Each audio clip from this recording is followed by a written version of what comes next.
The notification chimed, a cheerful little sound in the crushing silence of the garage. It felt like a joke, a cruel, perfectly timed punchline delivered to an audience of one. My breath caught in my throat, a dry, dusty thing. The concrete floor was leaching the last of the day's warmth from my bones, but the light from the second-hand tablet in my lap was a harsh, artificial sun. "Happy 70th, Mom. Wish we could be there." The words glowed, bright and empty. Below them, the photo, my son, Ethan, his wife, Chloe, my granddaughter, Jessica. They were on a yacht, the Caribbean sun turning their skin to gold, and the sea to a shade of impossible blue. Champagne flutes were raised in a toast, their smiles wide and flawless for the camera, for their thousands of followers. Heart emojis, a whole string of them, bled from the end of the caption like a wound. It was 7 in the evening. My birthday. I was sitting on an overturned paint bucket in the damp, converted garage of their sprawling Austin home. My birthday cake was a single, stale cupcake from the supermarket, the kind sold in a plastic clamshell. The frosting was cracked and weeping a sugary sweat. They hadn't even left a note. I tapped on the picture, zooming in on their faces. Ethan, my boy, his eyes not quite meeting the camera, a flicker of something. What was it? Impatience, behind the practiced CEO smile. Chloe, her arm looped possessively through his, her expression a masterclass in curated warmth. She was the marketing guru of Oralife after all. She knew how to sell an image. And Jessica, my sweet Jessica, just 17, was already learning. Her smile was a perfect copy of her mother's. I scrolled down, my thumb trembling slightly. The comments were a flood of syrupy praise. "What a beautiful family. You're such a wonderful son, Ethan. Chloe, you have a heart of gold to take care of his mother." A heart of gold. I glanced around the garage. At the cobwebs clinging to the bare rafters. At the lawnmower, smelling faintly of gasoline. At the 2 cardboard boxes that held the entire 70 years of my life. My heart of gold had earned me a cot next to the water heater. I set the tablet down, the screen going dark. But their smiling faces were burned onto the back of my eyelids, a phantom image of a family I no longer belonged to. How did it come to this? It wasn't a sudden fall, but a slow, creeping erosion. It began 2 years ago, the day my world ended and their opportunity began. The day my husband, Robert, died. Robert was the quiet genius, the architect behind the tech wellness empire, Oralife. He wasn't a businessman. He was a creator, a man who saw solutions in code and algorithms. He believed technology could genuinely enhance human life, not just distract from it. I was his sounding board, his partner, the one who translated his brilliant, chaotic ideas into tangible concepts. Oralife was our 4th child, born from late-night conversations at our kitchen table. After the funeral, when the house felt cavernously empty and my grief was a physical weight, Ethan and Chloe sat me down. Their faces were masks of concern. "Mom, you can't stay here alone," Ethan had said, his voice soft and reasonable. "It's too much for you. The upkeep, the memories." "We want you with us," Chloe added, placing her manicured hand over mine. "We need to keep you safe. We're family." Safe. The word felt like a promise then, a life raft. I was drowning in loss, and they were offering me a hand. So I agreed. I packed up the house we'd built, the home where I'd raised my son, the garden I had tended for 40 years. I let it all go. They sold it for a staggering sum, money that was immediately reinvested into the company. Of course, for growth, for the future. The first sign should have been my room. When we arrived at their sleek, minimalist mansion, a place of glass walls and cold, white marble, Ethan led me not through the main house, but around the side. "We've fixed up a space just for you," he'd announced, unlocking the door to the garage. "It's got its own entrance so you can have your privacy." Inside, the air was thick with the smell of paint barely covering the scent of oil and damp concrete. A single cot was pushed against one wall. A card table and a folding chair sat under the room's only light source, a bare bulb hanging from a wire.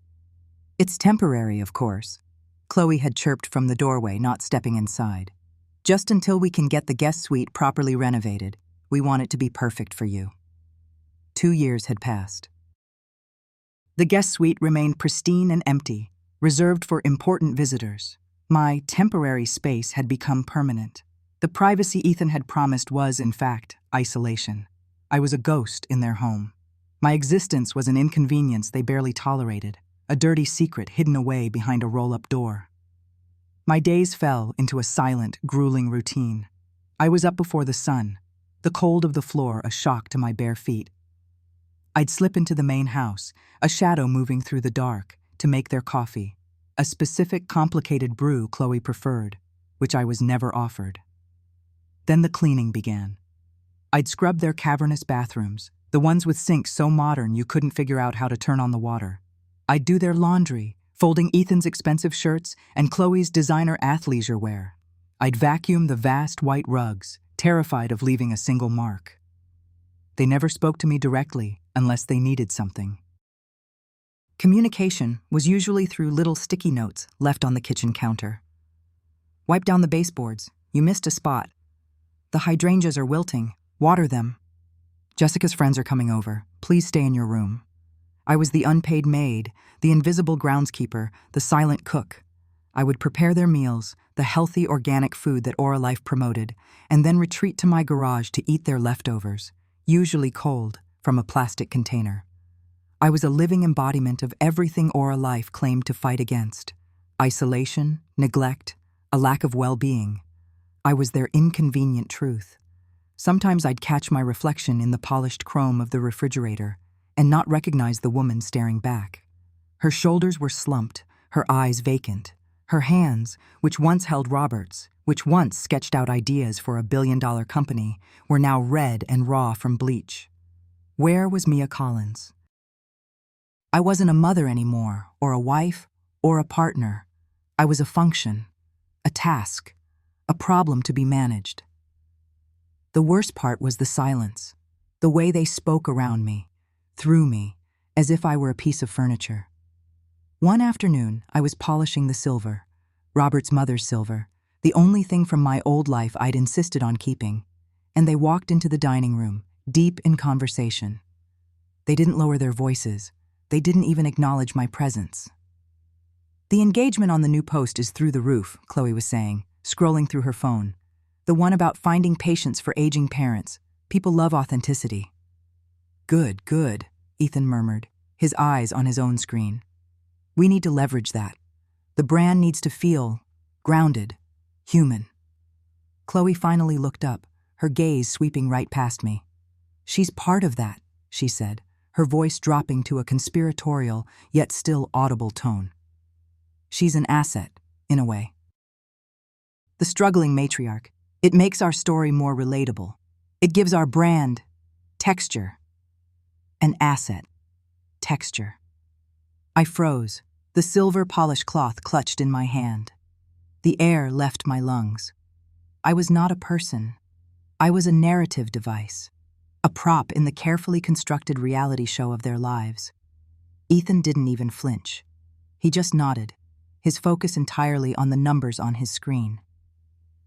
As long as it drives the metrics, I don't care what the story is. He said it so casually, as if discussing the weather. I stood there, utterly still, a ghost listening to her own obituary. I wanted to scream, to throw the heavy silver candlestick through their perfect plate glass window. But I did nothing. The fight had been leached out of me, drip by painful drip, over 2 long years. I just stood there, invisible, while the woman I used to be died a little more. My life had become a collection of these small, sharp cuts. And tonight, on my 70th birthday, the Instagram post was not just another cut. It was the twisting of the knife, a public declaration of their love, staged from 1,000 miles away, while the object of that love sat in the dark, eating a stale cupcake, forgotten, a perfect piece of marketing, a perfect, soul-crushing lie. My name is Mia Collins, and I am 70 years old. But before I was old, I was a wife, a partner, a mother. Before this garage became my world was a sprawling map of dreams, drawn on napkins at a diner with the man I loved, Robert, my Robert. He was the genius, the engineer with hands that could build miracles from wire and steel. But I was the whisper in his ear. He saw circuits and processors. I saw how those circuits could connect to a human heart. Our company, Aura Life, wasn't born in a boardroom. It was born over lukewarm coffee at 2 a.m, with a toddler sleeping in my lap. That toddler was Ethan, my son. I remember the weight of his small head against my chest, his breath a tiny warm puff against my skin. Robert would be sketching, muttering about algorithms and user interfaces, and I'd be the one to say, "But how does it make them feel, Rob? Does it bring comfort? Does it make a lonely life feel a little less lonely?" That was my contribution.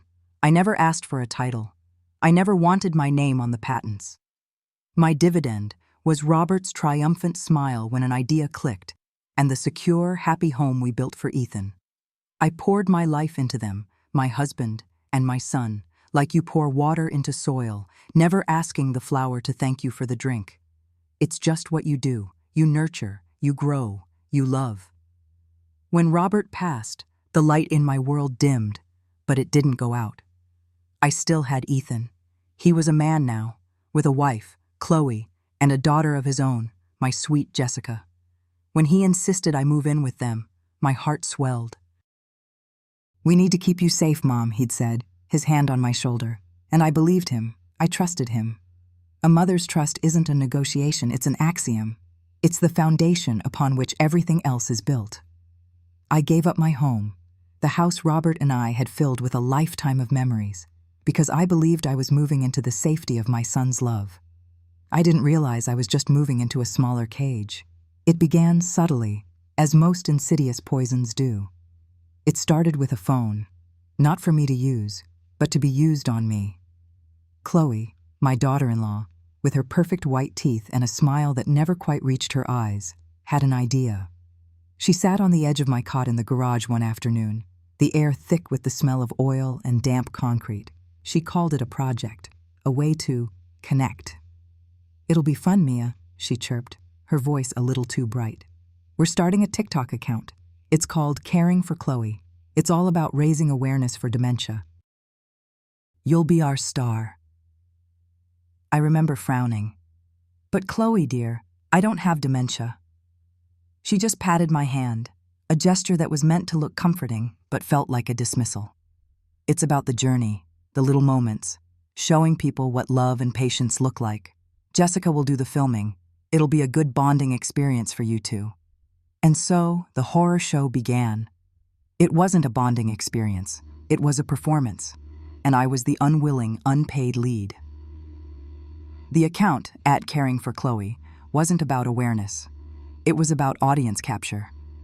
My granddaughter, Jessica, who I used to bake cookies with, was now my personal cinematographer of cruelty. The first video was simple. I was trying to use the new television remote, a complicated silver beast with 100 tiny buttons. I couldn't figure it out. I just wanted to watch the evening news. I felt a rising tide of frustration, the kind any person my age feels when confronted with needlessly complex technology. But then I saw it. Jessica, standing by the doorway, her phone held up, the little red light indicating it was recording. Chloe was behind her, out of frame, making a gentle, encouraging motion with her hand. I fumbled with the remote, my fingers suddenly feeling thick and clumsy.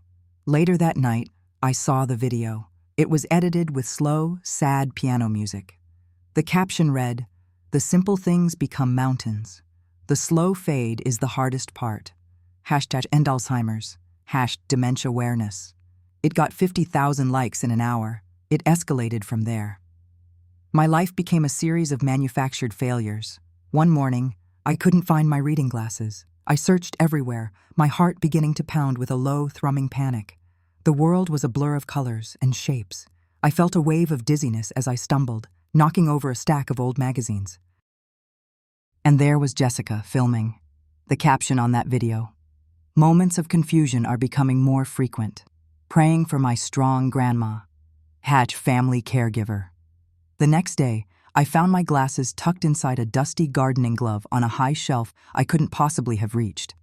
They started tampering with my prescriptions. My blood pressure medication was for a very specific dosage, one I'd taken for years. One week, I felt perpetually dizzy, my head swimming every time I stood up. I checked the pill bottle. It was a different color, a different shape. When I questioned Chloe, she put on a pained expression. "Mia, that's the same prescription Dr. Evans has always given you. Don't you remember us picking it up last Tuesday?" she said, her voice dripping with false sympathy. I didn't remember, but her certainty made me doubt my own mind. Was I forgetting? Was this what it felt like to unravel? The video that week showed me gripping the doorframe to steady myself. The caption, penned by Chloe, was her masterpiece of manipulation. Sometimes the body betrays the mind. It's a battle on two fronts. So proud of her for fighting. The account hit 2 million followers. Strangers from all over the world were leaving comments. "You're an angel, Chloe. Jessica, you are so strong and mature for your age. Praying for your beautiful family." They were praying for a fiction. They were applauding my jailers. The worst was the tea. It was a cold afternoon, and I was chilled to the bone. Jessica came into the garage holding my favorite porcelain mug, a gift from Robert years ago. "Grandma, I made you some chamomile," she said, her voice soft. I took it, my hands wrapping around the familiar warmth. But as I lifted it to my lips, the handle, slick and loose, gave way. Hot tea cascaded down my front, scalding my chest and lap. I cried out, a mix of pain and shock, and through my tear-blurred eyes I saw it. The phone. Jessica was filming, her expression a perfect mask of concern, but her thumb was steady on the screen. Chloe had posted it before the red mark on my skin had even begun to fade. Accidents happen, but it's the fear in her eyes that breaks my heart.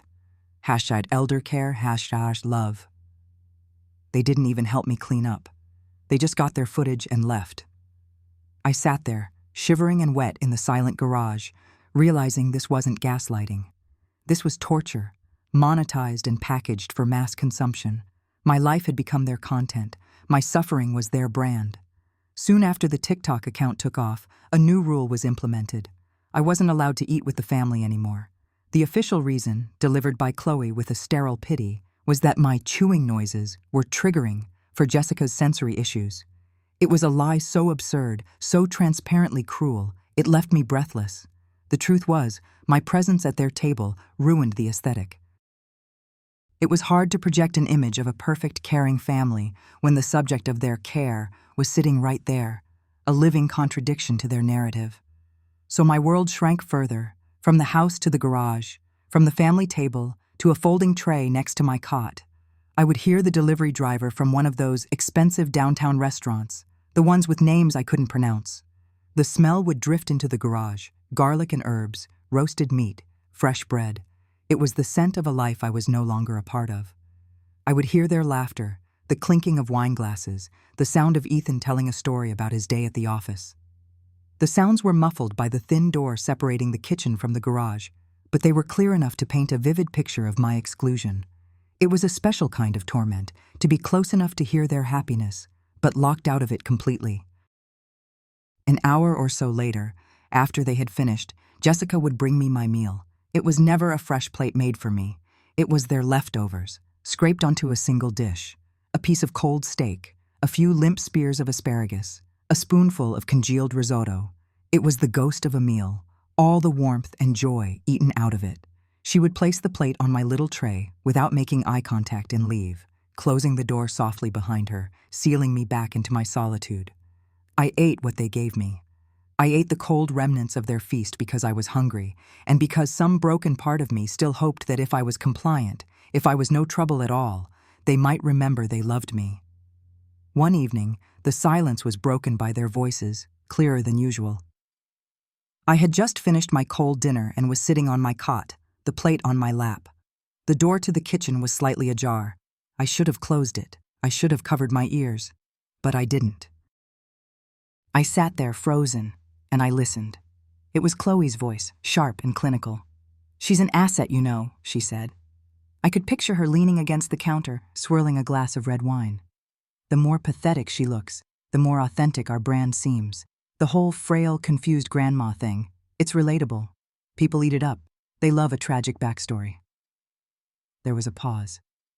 I held my breath, my entire being screaming for Ethan, for my son, to say something, to defend me, to tell his wife she was being monstrous, to shout, "That's my mother you're talking about." But the voice that came back was not one of outrage. It was quiet, pragmatic, and utterly detached. It was Ethan, my Ethan. "Did the video of her spilling the tea pass 1,000,000 views yet?" he asked. The cold plate slipped from my numb fingers and clattered onto the concrete floor. But I didn't even flinch. The sound was nothing compared to the shattering that had just occurred inside my chest. It wasn't just about the cruelty, the humiliation, or the lies anymore. This was the truth, laid bare in the sterile quiet of my garage cell. I was not a mother. I was not a grandmother. I was an asset, a tool, a character in their marketing strategy. My decline, whether real or fabricated, was a key performance indicator. My son, the little boy whose head I had cradled while dreaming up a better world for him, was now calculating my worth in clicks and views.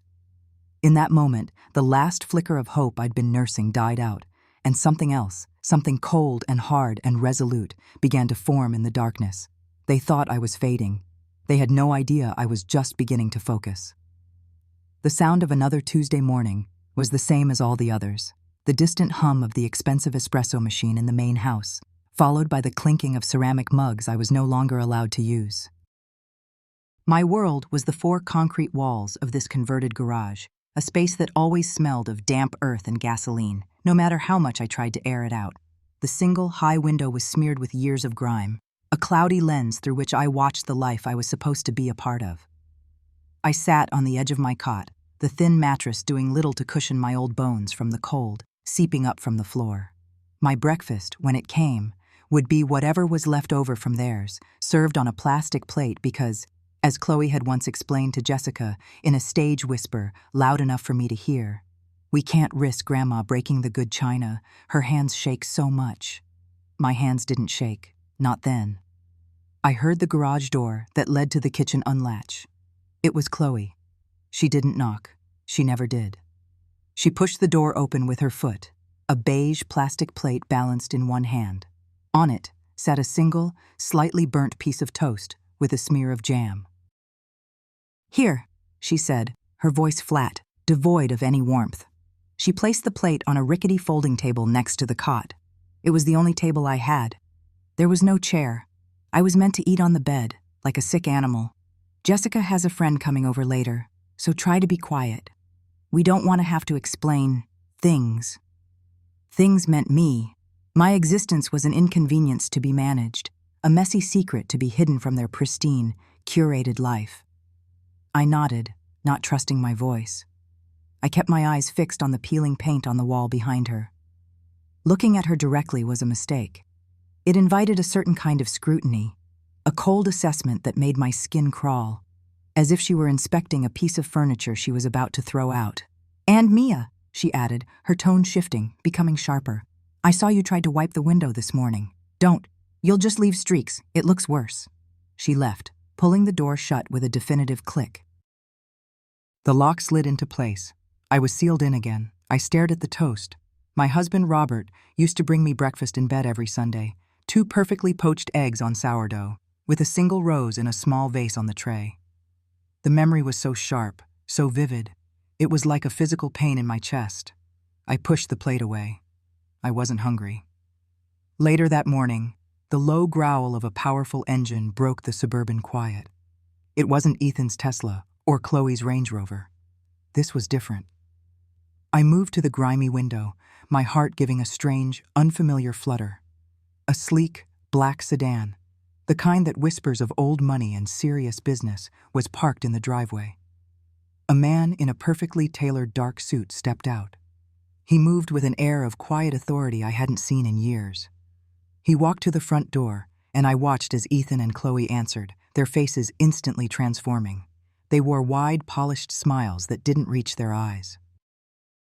They looked like actors stepping onto a stage. The man spoke, and though I couldn't hear the words, his posture was formal, respectful. I saw Ethan shift his weight, a nervous habit he'd had since he was a boy. Chloe placed a hand on his arm, her smile tightening. Then the man turned his head slightly, and the sunlight caught his face. David Chen. The name hit me like a physical blow. It wasn't just a name. It was a key to a locked room in my past. David Chen, Robert's best friend since college, the best man at our wedding, the brilliant, scrupulous lawyer who had helped Robert build Aura Life from a dream in our actual garage, a garage filled with tools and laughter, not despair, into an empire, the executor of Robert's will. My breath caught in my throat. Why was he here? After all this time? I watched the tense pantomime play out on the doorstep. Chloe was doing most of the talking, her hands fluttering in gestures of apology and concern. I could read the lies on her lips even from a distance. I imagined the words, "She's unwell. She's not receiving visitors. It's one of her bad days. The doctor says she needs absolute quiet." She was painting the picture from her TikToks, the portrait of a frail, confused old woman who couldn't be trusted with her own mind. David's expression remained impassive, but I knew him. I saw the slight narrowing of his eyes, the almost imperceptible tightening of his jaw. He wasn't buying it. He said something, and Ethan just shrugged, a helpless gesture that was pure cowardice. Finally, Chloe shook her head with an air of finality and gently closed the door. My heart sank. He was leaving. He would get back in his car and drive away, and this small, impossible flicker of hope would be extinguished. I watched him stand on the porch for a long moment, looking at the closed door, but he didn't turn back to his car. Instead, he turned his gaze toward the rest of the house, his eyes scanning, assessing. He looked right at the garage. It felt as if he could see me through the dirty glass. He took a step off the porch, then another, walking not down the driveway, but around the side of the house, his expensive leather shoes crunching on the gravel path that ran alongside my prison. My heart was hammering against my ribs. Each crunch of gravel was a drumbeat counting down to something. I didn't know what. I backed away from the window, my hands trembling for real this time. The footsteps stopped right outside the small, flimsy side door. For a moment, there was only silence. Then a knock. It wasn't the hard, impatient rap of Ethan wanting me to move my car parts box. It wasn't the kick of Chloe's shoe. It was a soft, hesitant series of taps. A knock that asked permission. A knock that treated the person on the other side as a human being. I stood frozen, unable to move or breathe. The knock came again, a little more insistent this time. "Mia?" A voice muffled by the door but unmistakably his. "Mia? Are you in there? It's David. David Chen." Tears pricked my eyes. He had said my name, not Grandma, not the old woman, not the nameless, faceless burden I had become. He said, "Mia." I stumbled towards the door, my hand fumbling with the simple latch on my side. It felt heavy, unfamiliar. I pulled it open. There he stood, his kind face etched with a decade more of lines than I remembered. But his eyes were the same, sharp, intelligent, and right now, filled with a look of such profound shock and sorrow that it took my breath away. He took in the scene in an instant, the bare concrete floor, the cot, the single plastic plate with its sad piece of toast, the overwhelming smell of neglect. His composure, the one he wore like armor, visibly cracked. "My God, Mia," he whispered, his voice thick with emotion. He didn't step inside, as if he knew it would be an intrusion. He just stood there, his presence a stark contrast to the squalor of my world. I couldn't speak. My throat was a knot of unshed tears and years of silence. He seemed to understand. He took a steadying breath, his professional demeanor reasserting itself, though his eyes remained shadowed with concern. "I'm sorry to intrude like this," he said, his voice low and urgent. "They told me you were ill. I didn't believe them. Not entirely. Robert made me promise to check in if I ever had any reason to worry." He looked around again, and a flicker of cold anger passed over his face. "I believe I have a reason." He met my gaze directly, and the world seemed to narrow to the space between us. "Mia, I'm not just here for a social call. I am here in my official capacity as trustee. I'm here to discuss the Phantom Proprietor Protocol." The words were strange, technical. Phantom Proprietor. It sounded like something from one of the spy novels Robert used to love. I just stared at him, confused. "I need to activate Article 7.3 of the Aura Life Trust," he continued, his voice precise, each word chosen with care. Do you understand what I'm saying? I shook my head slowly. The Aura Life Trust was a document Robert had spent months working on with David before he passed. I had assumed it was a standard financial instrument, a way to manage the transfer of his wealth to Ethan, to ensure the company's stability. Robert had told me it was all taken care of, that Ethan would be the new head of the company, and that I would be safe and comfortable for the rest of my days. Safe and comfortable. The irony was a bitter pill in the back of my throat. David seemed to read my thoughts. Mia, the trust Robert built, it wasn't just about money. Robert was a brilliant engineer, but he was also a brilliant student of human nature. He believed in integrity above all else. He built this company on a foundation of family, of trust, of doing the right thing. He called it the familial integrity ethos. He paused, letting the words sink in. And he built a failsafe into the very heart of his legacy. A morality clause. Morality clause. The phrase hung in the damp air between us. It felt powerful, dangerous.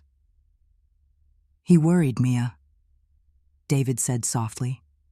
He saw Ethan's ambition, and he saw Chloe. He loved his son, but he wasn't blind. He feared that one day, the pressure of the business, the pursuit of profit and image, might cause them to lose their way, to forget what the Aura Life name was supposed to stand for. David took a small step closer, his voice dropping even lower, as if the walls themselves were listening. The clause is ironclad.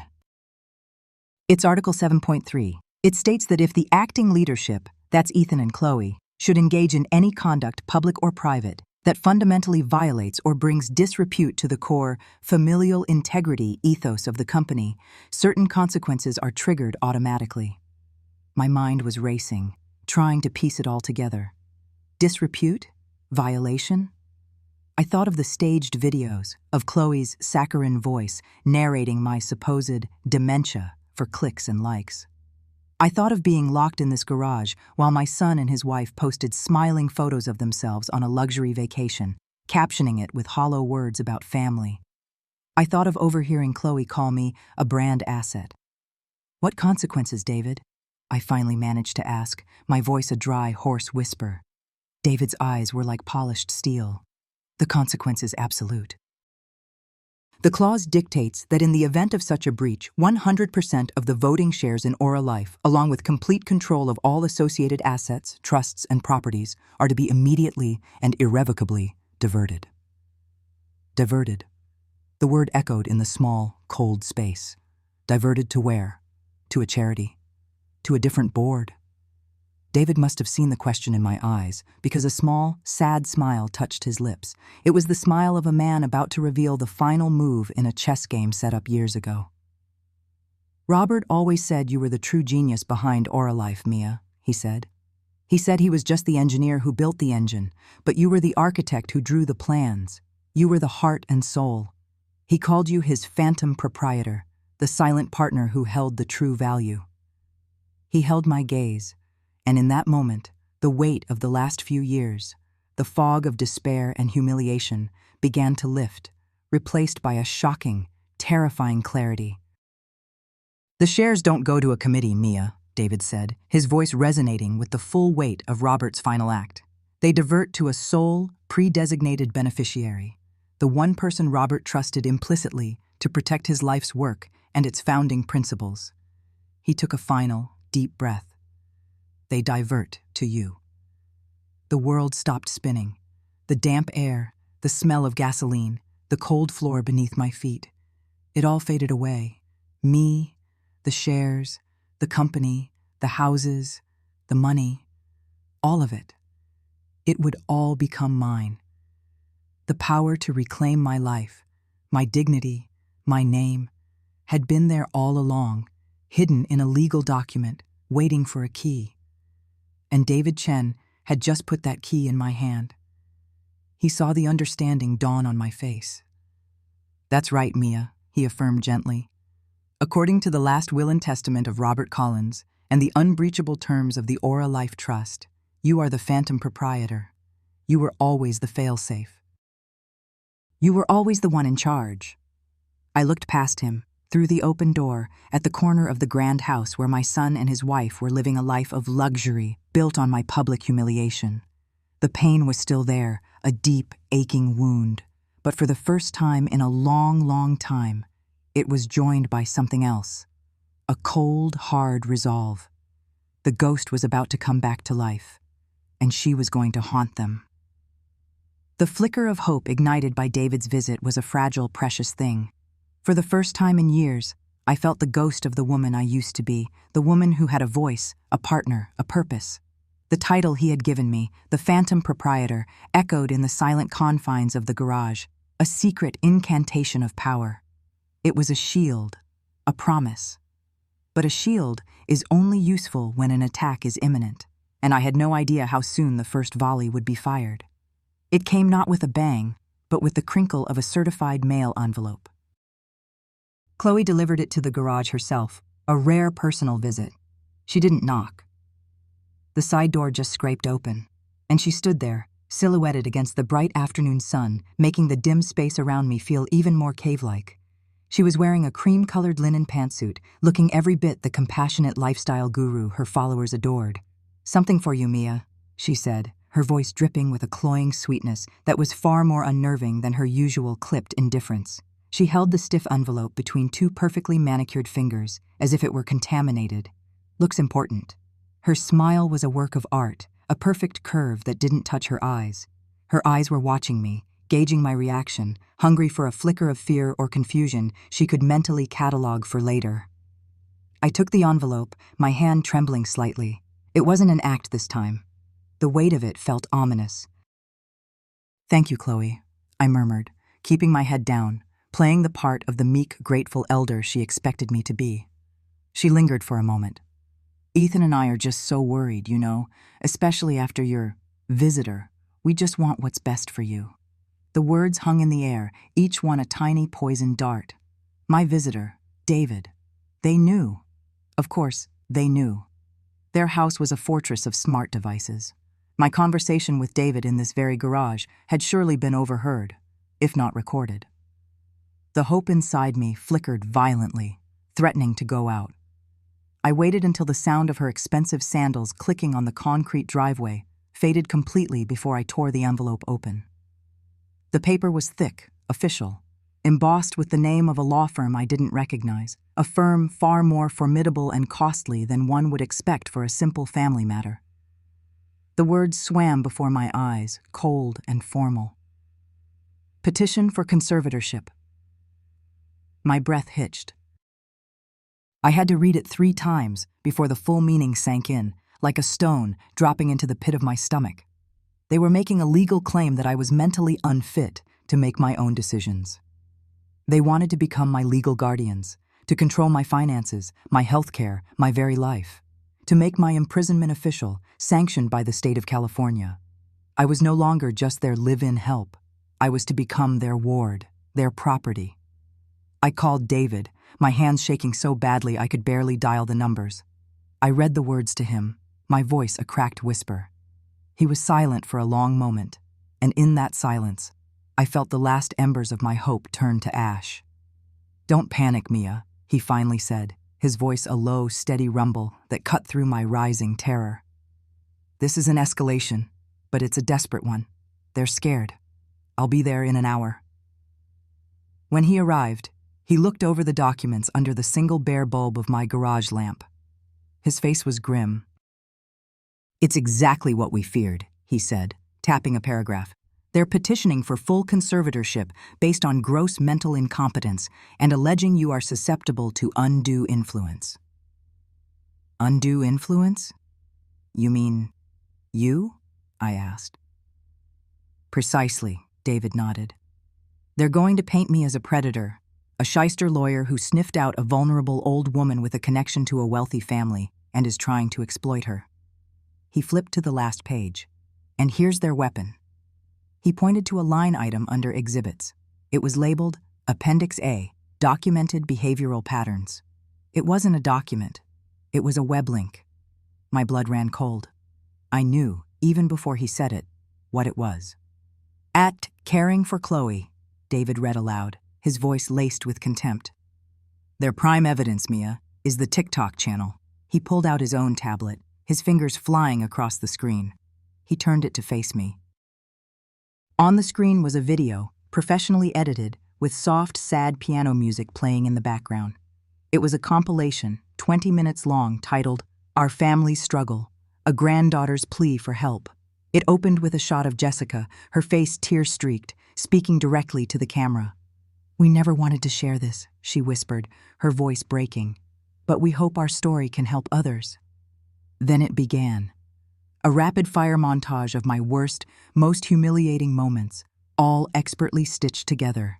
There I was, staring blankly at the spice rack after Chloe had rearranged everything, muttering to myself.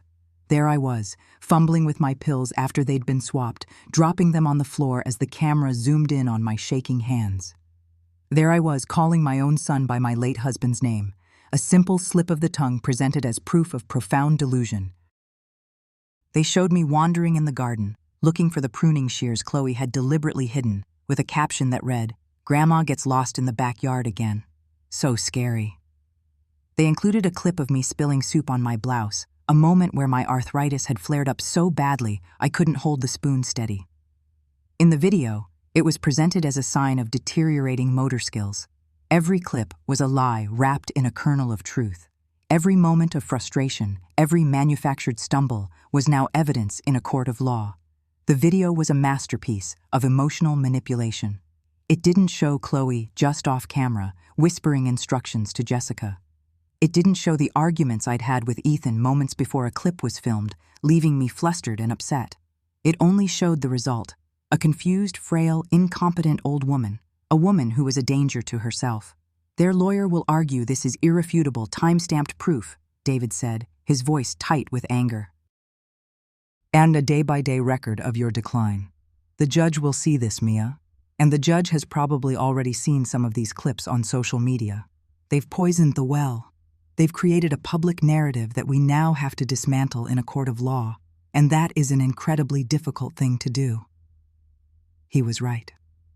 I watched myself on the screen, a stranger in my own skin, and I felt a profound sense of unreality. They had not only stolen my home and my dignity, they had stolen my identity.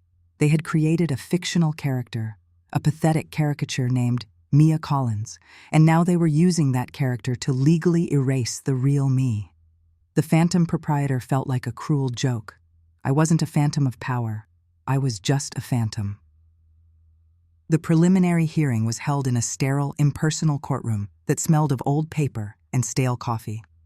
The air conditioning hummed, a constant low drone that vibrated in my bones. I sat beside David at a heavy wooden table, feeling small and exposed. Across the room, Ethan and Chloe sat with their lawyer. They were the perfect portrait of concerned children. Ethan wore a somber navy suit, his face a mask of worried gravity. Chloe was in a modest, high-necked gray dress, a tissue clutched in her hand. She occasionally dabbed at her dry eyes, a perfect pantomime of grief. Their lawyer, a man named Marcus Thorne, was exactly as I'd imagined. Expensive suit, silver hair, and a voice as smooth and cold as polished granite. He presented their case with a calm, paternalistic air. He spoke of my tragic decline, my increasing episodes of confusion. He played a 5-minute version of the compilation video for the judge, a woman with a tired, impassive face. I watched the judge's expression soften as the sad piano music filled the courtroom. She looked at me, not with suspicion, but with pity. That was worse. Pity was a cage. "Your Honor," Thorne concluded, "Mr. and Mrs. Collins are not here to punish Ms. Collins. They are here to protect her, to protect the legacy her great husband, Robert Collins, built. They are here, with heavy hearts, to do what must be done." Then he said the words that made the floor drop out from under me. "The petitioners called Jessica Collins to the stand." My heart didn't just stop, it shattered. I looked over at the gallery. Jessica, my Jessica, was walking toward the witness stand. She was dressed in a simple white dress, looking younger than her 17 years, her face pale and her eyes wide and swimming with tears. She looked like a lamb being led to slaughter. I couldn't breathe. This was a betrayal I hadn't allowed myself to imagine. It was too monstrous. She sat down, her hands twisting in her lap. She wouldn't look at me. Thorne approached her gently, his voice soft. "Jessica, can you please state your relationship to Mia Collins?" "She's my grandmother," Jessica whispered, her voice catching. "And do you love your grandmother?" "Yes," she sobbed, a tear finally breaking free and tracing a path down her cheek. "More than anything." "I know this is difficult, sweetheart," Thorne said, his tone oozing sympathy. "Can you tell the court why you started taking videos of your grandmother?" I held my breath, praying. "Tell the truth, Jessica. Just tell the truth." Jessica took a shaky breath. I started taking them for memories. I was scared. She was changing. I didn't want to forget who she was. A lie. A beautiful, plausible, heartbreaking lie. David's hand rested on my arm, a silent, steadying pressure, but I could barely feel it. "And what did you observe that scared you?" Thorne pressed. Jessica recounted the incidents, her voice growing more confident with each coached falsehood. She would forget things, important things. Like her medicine. I'd have to remind her, and sometimes she'd get angry. She got lost in the garden one afternoon. It's not even that big, but she was just walking in circles. I had to go out and get her. She didn't even recognize me for a second. She was a brilliant actress. She was describing the events her mother had engineered, but she was infusing them with the genuine emotion of a terrified granddaughter. "And what happened to these videos you took for memories?" Thorne asked, leading her to the final, crucial point. My mom found them," Jessica said, her gaze fixed on her lap. She said maybe our story could help other people. She said if we were brave enough to share what we were going through, other families wouldn't feel so alone. She said we could raise awareness. It was the perfect narrative. Chloe wasn't an exploitative monster. She was a brave mother turning her family's pain into a public service. Jessica wasn't a co-conspirator. She was a loving child trying to preserve her grandmother's memory. "Just one last question, Jessica," Thorne said, his voice dropping to a near whisper. "Why are you here today? Why are you supporting your parents' petition to protect your grandmother?"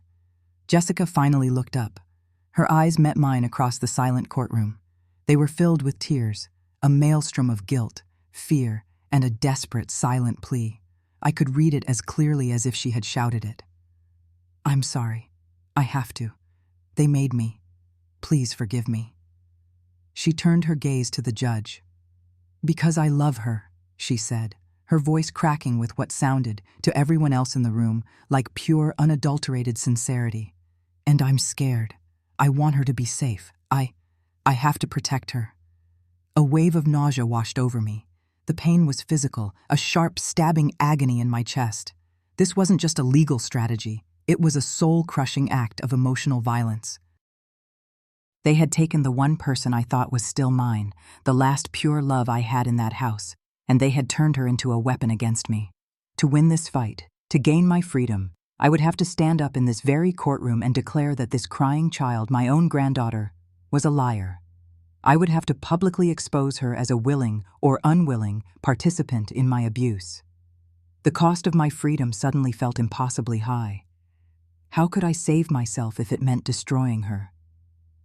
The hearing recessed for the day. I sat frozen at the table long after the judge had left. The victory in Chloe's eyes as she hugged her weeping daughter was an image that would be seared into my memory forever. The battle, however, was far from over. When we reconvened, Marcus Thorne had a new line of attack, one that shifted from my present state to my past. He wanted to prove not just that I was currently incompetent, but that I had a history of it. That my entire life had been a series of poor judgments from which my sainted husband, Robert, had to save me. "Your Honor," Thorne began, "we have established that Mrs. Collins' current mental state is, tragically, not sound, but I want to present evidence that this is not a new development, but rather the culmination of a lifelong pattern of recklessness and poor financial acumen. David stiffened beside me. "Objection," he said firmly. "Relevance. Ms. Collins's financial decisions from decades ago have no bearing on her current mental capacity." "On the contrary, Your Honor," Thorne countered smoothly. "It speaks directly to the narrative my clients have put forth, that they are simply continuing the protective role their father played his entire marriage. It establishes a baseline." "I'll allow it," the judge said, her curiosity piqued. "But be brief, Mr. Thorne." Thorne gave a slight, triumphant bow. He turned to face me, though his words were for the judge. "Mrs. Collins, let's go back 20 years, to 2004. Do you recall investing a significant portion of your family's savings, nearly $250,000, into a tech startup called Innovatech?"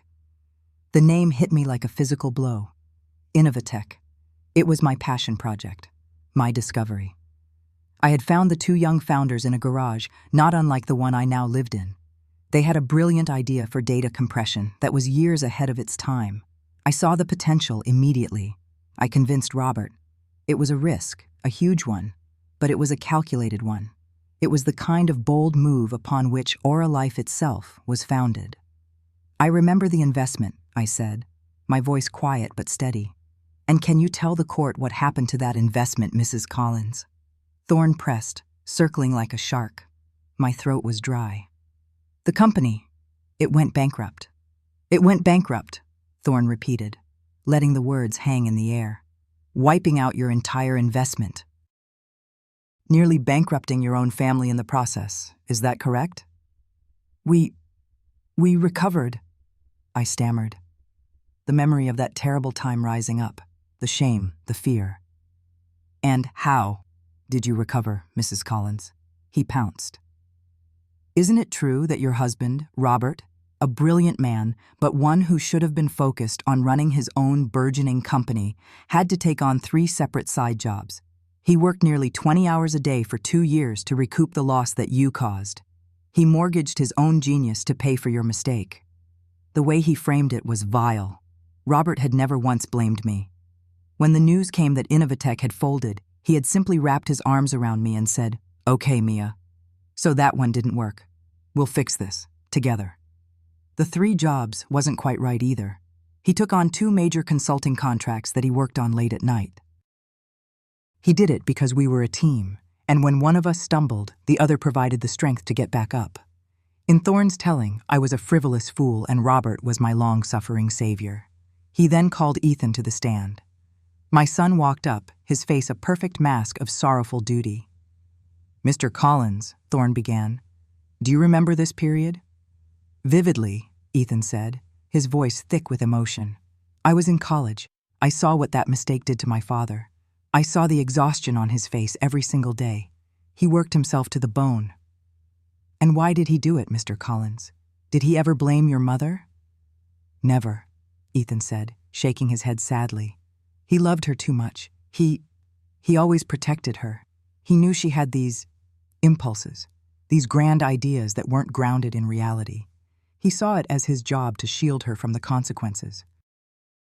He protected her from herself her whole life."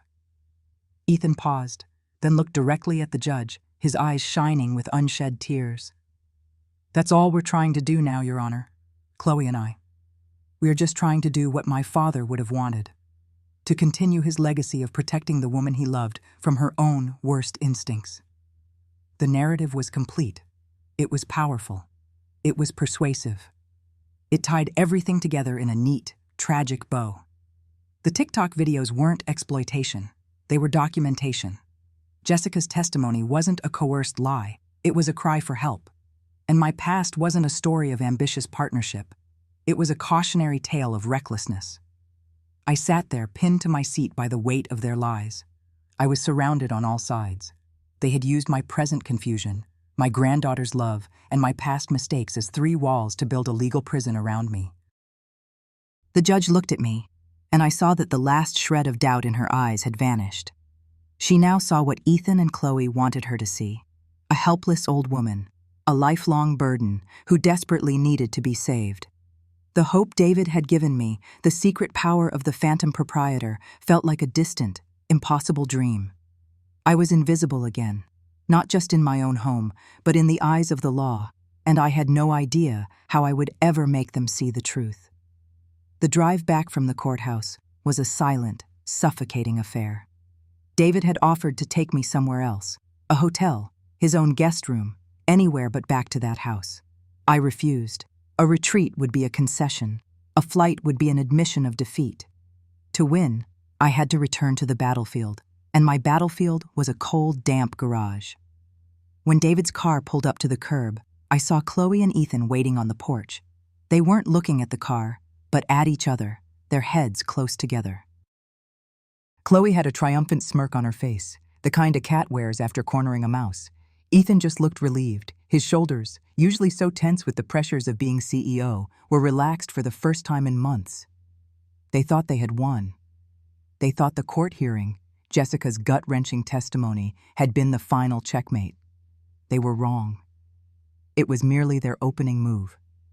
I was about to show them how the queen plays the endgame. I opened the car door before David could come around. "Thank you, David," I said, my voice steady, betraying none of the turmoil inside. "We'll speak tonight." He gave me a long, searching look, his eyes filled with a mixture of concern and a deep, familiar loyalty that reminded me so much of Robert. "Are you sure about this, Mia? You don't have to endure this." "I know," I replied, and a small, cold smile touched my lips. "They do." I walked up the driveway, my steps measured and even. I didn't need the cane they insisted I use, but I used it anyway, letting the rubber tip tap a slow, pathetic rhythm on the concrete. It was part of the costume. Chloe's smile tightened as I approached. "Mother," Ethan said, his voice laced with that infuriating, condescending pity, "you should be resting. The day was a lot for you." I looked up at him, letting my eyes go deliberately blank, unfocused. I let my mouth hang slightly open, mimicking the vacant expressions I'd seen in the cruel videos Chloe had posted. I swayed a little, gripping the handle of the cane. "Resting?" I mumbled, making my voice thin and reedy. "Yes, I think I need to lie down." Chloe glided forward, her hand patting my arm in a gesture that looked caring to any outside observer, but to me, her touch felt like a brand. "Of course, Mia. Let's get you back to your room. Jessica is so worried about you." "She just wants what's best." The mention of Jessica was a fresh twist of the knife, but I showed nothing. I allowed Chloe to guide me toward the side of the house, toward the garage door. The role they had written for me was that of a frail, confused old woman, a ghost in my own home. Fine, I would play it. I would become the most convincing ghost they had ever seen. And ghosts, as they would soon learn, have a way of haunting you. That evening, I let them lead me into the garage. The familiar smell of damp concrete, oil, and neglect filled my nostrils. It was my prison, but it was about to become my command center. Jessica came to the door a little later, holding a tray with a bowl of lukewarm soup and a piece of dry bread. Her eyes were red-rimmed and puffy, her face a mask of teenage misery. She wouldn't meet my gaze. "Grandma," she whispered, setting the tray on a rickety folding table. I'm sorry." "The lawyer said. He said it was to protect you." I looked at her, really looked at her, and for a moment, the actress faltered. I saw the child I had taught to ride a bike, the girl who used to fall asleep in my lap while I read her stories. That girl was gone, replaced by this stranger who had been coached to betray me. But then, I saw the phone in her other hand, clutched tight, the camera lens pointing subtly in my direction. The cold resolve flooded back, washing away the pain. I reached for the soup, letting my hand tremble violently. I fumbled with the spoon, clattering it against the side of the bowl. Then, with a sigh of seeming frustration, I gave up and just stared blankly at the wall opposite me, a perfect picture of senile defeat. I could feel Jessica shifting, getting a better angle. I knew this footage would be online within the hour. "It's okay, dear," I murmured to the wall. "Robert will be home soon. He'll fix the leaky faucet." I heard Jessica let out a small, choked sob, and then she scurried away. A few minutes later, I heard Chloe's voice from the hallway that connected the garage to the kitchen. It was a sharp, commanding whisper, not meant for my ears. "Did you get it?" she asked Ethan. "She got it," Ethan replied, his voice low. "Chloe, this feels wrong."